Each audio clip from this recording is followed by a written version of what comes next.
Praise the lord. దేవునికి మహిమ కలుగును గాక. అందరూ బాగున్నారా? ఈరోజు దేవుడు మనకిచ్చిన వాగ్దానము రండి కలిసి ధ్యానించుకుందాం. ఇర్మీయా గ్రంథము 30వ అధ్యాయము 17వ వచనము. అయితే నేను నీకు ఆరోగ్యము కలుగజేసేదను, నీ గాయములు మాన్పెదను, ఇదే యెహోవా వాక్కు.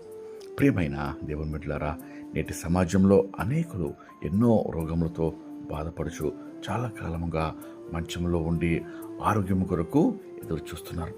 ఎన్ని మందులు వాడినా, ఎన్ని హాస్పిటల్స్ తిరిగినా గాయములు మానక నిరాశతో ఎంతో కృంగిపోతూ బాధపడుతున్నారు.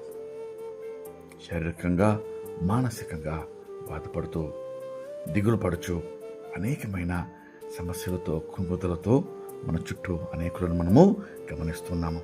అయితే ప్రియ దేవుని బిడ్డలారా, ఈ దినమందు ప్రియమైన పరలోకపు తండ్రి నీకిచ్చే వాగ్దానము, అనారోగ్యంతో మానసికంగా, శారీరకంగా గాయములతో కృంగిపోతున్నావా, బాధపడుచున్నావా?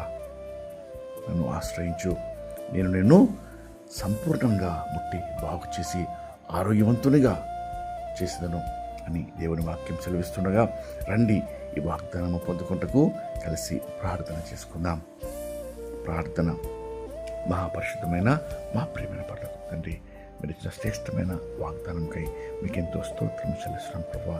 ఈ దినమందు ప్రార్థనలో ఏకీపించిన ప్రతి ఒక్కరిని ప్రభువా, ఎటువంటి అనారోగ్య సమస్యలతో బాధపడుచున్నారో, ఎటువంటి గాయములతో ప్రభువా నీ బిడ్డలు కృంగిపోతూ ఉన్నారో, ఆయన హృదయపూర్వకంగా ప్రార్థన చేస్తూ ఏకీభించి ఆయన నీ సన్నిధిలో ప్రభువా మొరపెడిచి ఉన్నారో ప్రతి ఒక్కరిని తాకండి, ముట్టి బాగు చేసి బలపరిచి లేవనెత్తమని వేడుకొంచడం ప్రభువా. యెహోవా రాఫా, స్వస్థపరిచి యెహోవాను నేనే అని సెలవిస్తుండగా, మీరు పొందిన దెబ్బల చేత, గాయముల చేత నీ బిడ్డలను ప్రభువా సంపూర్ణ ఆరోగ్యవంతులుగా చేసి ప్రతి గాయము ముట్టి స్వస్థపరచమని వేడుకొంచు.